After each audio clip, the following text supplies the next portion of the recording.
மாண்புமிகு பேரவைத் தலைவர் அவர்களே, மாண்புமிகு முதலமைச்சர் அவர்கள் கொண்டு வந்துள்ள அரசின் தனி தீர்மானத்தின் மீது அனைத்து இந்திய அண்ணா திராவிட முன்னேற்ற கழகத்தின் சார்பாக என்னுடைய கருத்துக்களை தெரிவிக்கின்றேன். தமிழக மக்களின் உரிமைக்காகவும் அவர்களின் மேம்பாட்டிற்காகவும் தொடர்ந்து பாடுபடும் இயக்கம் அனைத்து இந்திய அண்ணா திராவிட முன்னேற்ற கழக இயக்கம். அனைத்து இந்திய அண்ணா திராவிட முன்னேற்ற கழகத்தின் தொகுதி மறுவரை குறித்து நிலைப்பாடு தெளிவானது. அதாவது மாநிலங்களுக்கு, குறிப்பாக தமிழ்நாடு போன்ற மக்கள் தொகை கட்டுப்படுத்திய மாநிலங்களுக்கு 1971 மக்கள் தொகை அடிப்படையில் நிர்ணயிக்கப்பட்ட விகிதாச்சார பிரதிநிதித்துவம் குறைக்கக்கூடாது. தமிழ்நாட்டுக்கு தற்போது 39 நாடாளுமன்ற உறுப்பினர்கள் இருக்கின்றார்கள்.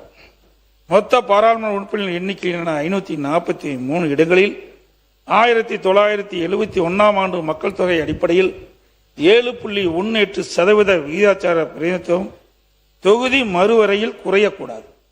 இதுதான் எங்கள் தேர்தல் அறிக்கையிலும் அனைத்து இந்திய அண்ணா திராவிட முன்னேற்ற கழக சார்பாக நாங்கள் தெரிவித்துள்ளோம். தொகுதி மறுவரையில் மாநிலங்களுக்கான தற்போதுள்ள விகிதாச்சாரம் குறையாமல் பாதுகாக்கப்படும் என்பது வெளிப்படையாக இல்லை.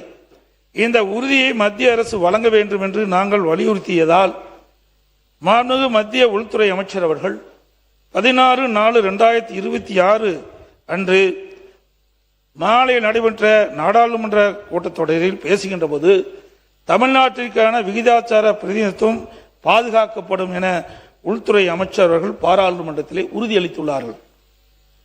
இதன்படி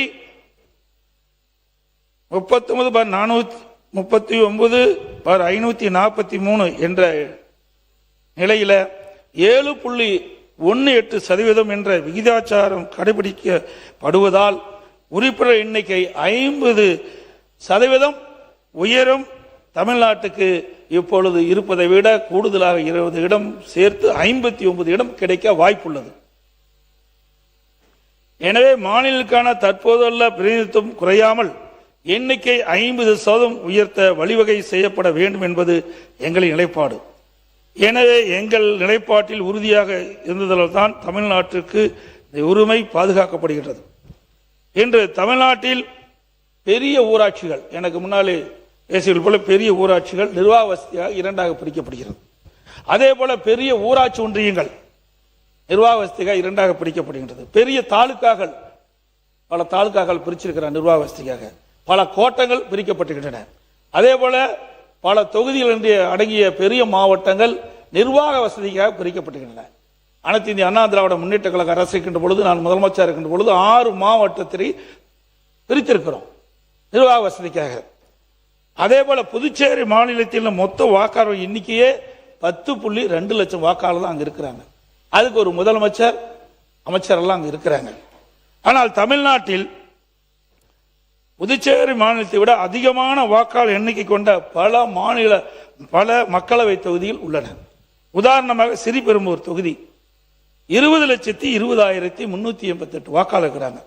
திருவள்ளூர் நாடாளுமன்ற தொகுதியில் 19,62,232 வாக்காளர் இருக்கிறாங்க.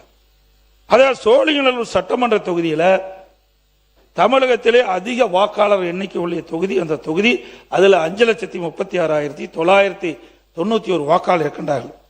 எனவே நிர்வாக வசதிக்காக வாக்காளர் அதிகம் உள்ள மக்களவை தொகுதி மற்றும் சட்டமன்ற தொகுதியை வாக்காளர் எண்ணிக்கை மற்றும் பரப்பளவின் அடிப்படையில் தொகுதி மறுவரை செய்வதில் எந்த தவறும் இல்லை. மத்திய அரசு தமிழ்நாட்டிற்கு எவ்வித பாதகமும் இல்லாமல் நாடாளுமன்ற தொகுதி எண்ணிக்கை தற்போதுள்ள விகிதாச்சாரப்படி, அதாவது 7.18% குறையாமல் தொகுதி மறுவரை செய்ய வேண்டும். அதோட இன்றைக்கு பெண்களுக்கு 33% இடஒதுக்கீடு தொடர்ந்து வலியுறுத்தி கொண்டிருந்தார்கள்.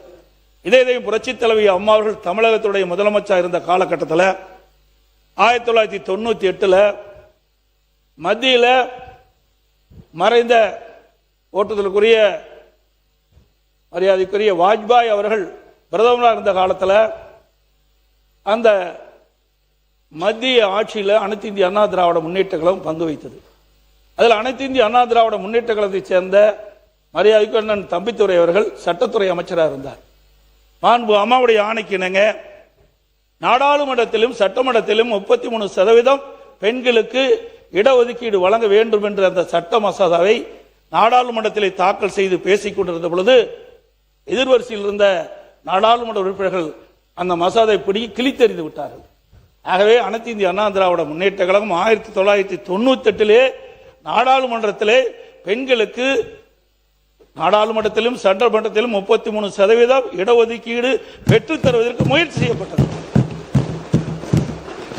அதோடு உள்ளாட்சி அமைப்பிலே 33% இடஒதுக்கீடு இருந்தது. அதை பெண்களுடைய அமைப்புகள் பல பெண் சட்டமன்ற உறுப்பினர்கள் பெண் நாடாளுமன்ற உறுப்பினர்கள் கேட்டுக்கொண்டது என்னங்க, அனைத்து இந்திய அண்ணா திராவிட முன்னேற்ற கழக ஆட்சி இருக்கின்ற பொழுது அந்த உள்ளாட்சி அமைப்பிலே 33% இடஒதுக்கீட்டை 50% உயர்த்தி உள்ளாட்சி அமைப்பிலே பெண்களுக்கு 50% இடஒதுக்கீடை வழங்கியதும் அனைத்து இந்திய அண்ணா திராவிட முன்னேற்ற கழக ஆட்சி என்பதை இந்த நேரத்தில் நினைவு கூர்ந்து, மேலும் தற்போது நாடாளுமன்றத்தில் தொகுதி மறுவரை மசோதா தாக்கல் செய்வதற்கான எந்த அறிகுறியும் இல்லாத நிலையில் தமிழ்நாட்டில் தமிழக வெற்றி கழக அரசு அரசியல் காரணங்களுக்காக பரபரப்பை ஏற்படுத்த வேண்டும் என்பதற்காக இந்த தீர்மானத்தை இவ்வளவு அவசரமாக சட்டமன்றத்தில் அரசியல் தனி தீர்மானமாக கொண்டு வருகிறது என்று நாங்கள் கருதுகிறோம்.